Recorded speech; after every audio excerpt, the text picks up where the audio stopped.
Hello बच्चों, कैसे आप मस्त हैं। हंसे मुस्कुराइए, पेन कापी उठाइए, हमारे साथ बैठिए और आज से फिजिक्स रटना बंद। दो शब्द बच्चों आपके लिए। रख हौसला तो मजर भी आएगा, प्यासे के पास चल के समंदर भी आएगा। थक कर न बैठे मंजिल के मुसाफिर, मंजिल भी मिलेगी और मिलने का मज़ा भी आएगा। इसलिए बच्चों तैयार हो जाइए प्रैक्टिस के लिए। आपको केवल प्रैक्टिस करना है, रटने की कोई आवश्यकता नहीं बच्चों। चलिए हम लोग शुरू करते हैं। वैद्युत प्रतिरोध। देखिए बच्चों, क्या होता है R = V/I। ये क्या है? विभवांतर। और ये क्या है? धारा। विभवांतर और धारा के अनुपात को ही हम वैद्युत प्रतिरोध कहते हैं। क्या? किसी चालक में विभवांतर और उसमें प्रवाहित धारा के अनुपात को ही वैद्युत प्रतिरोध कहते हैं। ठीक है बच्चों, चलिए नेक्स्ट डिफिनेशन लेते हैं। वैद्युत चालकता। वैद्युत चालकता ये क्या होता है बच्चों?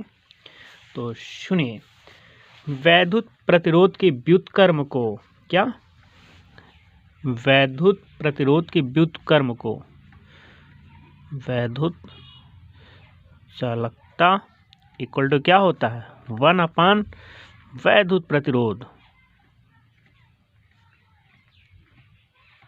बस डिफिनेशन खत्म। क्या हुआ?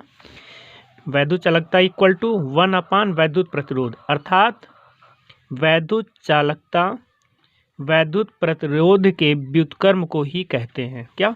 वैद्युत प्रतिरोध के व्युत्क्रम को ही वैद्युत चालकता कहते हैं। ये अपोजिट है ना यहाँ पे। चलिए बच्चों, और इसका मतलब देखिए, नेक्स्ट डिफिनेशन लेते हैं हम लोग। विशिष्ट प्रतिरोध। विशिष्ट प्रतिरोध ये क्या होता है बच्चों? देखिए, चालक बनाते हैं हम लोग। ये क्या है? आपका चालक है कोई, और चालक में धारा प्रवाहित कर रहे हैं। क्या कर रहे हैं? चालक में धारा प्रवाहित कर रहे हैं। इसके अंदर कोई बिंदु है, इस पर E और ये J, इनके अनुपात को क्या कहते हैं? विशिष्ट प्रतिरोध। सुनिएगा, ये मतलब क्या होता है? वैद्युत क्षेत्र की तीव्रता, और J मीन्स क्या होता है? धारा घनत्व। ठीक है ना? तो अब इसका डिफिनेशन सुनिएगा। क्या कहेंगे? किसी चालक में, ये क्या भैया? चालक। तो किसी चालक में धारा प्रवाहित करने पर चालक के अंदर किसी बिंदु पर वैद्युत क्षेत्र की तीव्रता और धारा घनत्व के अनुपात को, ठीक है, विशिष्ट प्रतिरोध कहते हैं। ठीक है बच्चों, नेक्स्ट डिफिनेशन हम लोग लेते हैं। विशिष्ट चालकता। क्या? विशिष्ट चालकता। चालकता ये क्या होता है बच्चों? तो सुनिए, विशिष्ट प्रतिरोध के व्युत्क्रम को क्या? विशिष्ट चालकता क्या होती है? विशिष्ट प्रतिरोध के व्युत्क्रम को। किसके? विशिष्ट प्रतिरोध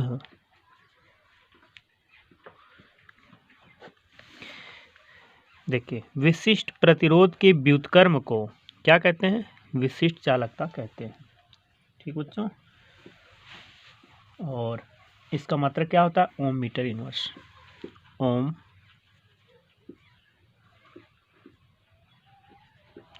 मीटर इनवर्स।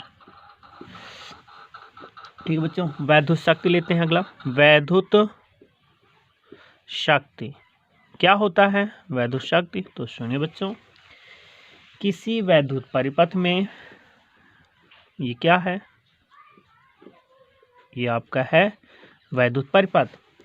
तो इसमें ऊर्जा की क्षय होने की दर को क्या? यहाँ पे क्या होगी? ऊर्जा क्षय होगी ना। ऊर्जा क्या होगी? क्षय। किसी विद्युत परिपथ में क्या? किसी विद्युत परिपथ में ऊर्जा के क्षय होने की दर को क्या कहते हैं? वैद्युत शक्ति कहते हैं। P = W/T है। इसे ऐसे भी समझ सकते हैं, कार्य और समय के अनुपात को ही वैद्युत शक्ति कहते हैं। ठीक है बच्चों, नेक्स्ट डिफिनीशन लेते हैं हम लोग। अगला क्वेश्चन,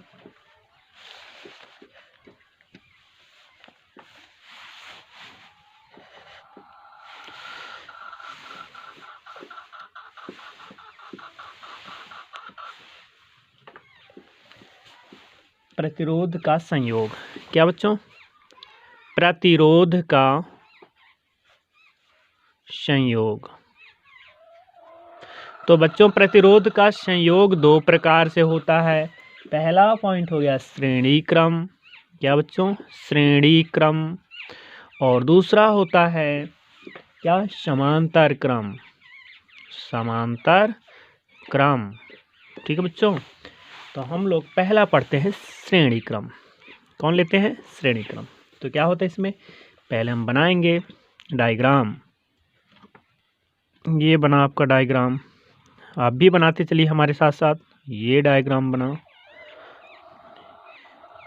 ये क्या बन गया बच्चों? ये बन गया आपका प्रतिरोध। ये सब क्या है? प्रतिरोध हैं। कौन है? प्रतिरोध हैं ये सभी। ये भी प्रतिरोध, ये भी प्रतिरोध, ये सभी क्या है? प्रतिरोध हैं। तो पहले प्रतिरोध का ये क्या है बच्चों? ये दूसरा सिरा है, दूसरा सिरा। और ये क्या है? पहला सिरा है, पहला सिरा। इसी प्रकार इसका ये दूसरा सिरा, ये पहला सिरा, ये दूसरा सिरा, ये पहला सिरा। बस बच्चों डेफिनेशन खत्म। जब किसी विद्युत परिपथ में क्या कहते हैं, पहले प्रतिरोध का दूसरा सिरा दूसरे प्रतिरोध के पहले सिरे से जोड़ें और दूसरे प्रतिरोध का पहला सिरा तीसरे प्रतिरोध के पहले सिरे से जोड़ें तथा तीसरे प्रतिरोध का दूसरा सिरा चौथे प्रतिरोध के पहले सिरे से जोड़ें, तो सभी प्रतिरोध में एक ही धारा बहती है। क्या होगा? सभी प्रतिरोध में एक ही धारा बहती है और इनके सिरों के बीच क्या? इनके सिरों के बीच विभवांतर उनके प्रतिरोधों के अनुसार अलग अलग होता है। ठीक है बच्चों, अब इसका हम लोग निगमन भी कर लेते हैं। डायग्राम बनाइए निगमन के लिए बच्चों। फिर क्या बात है,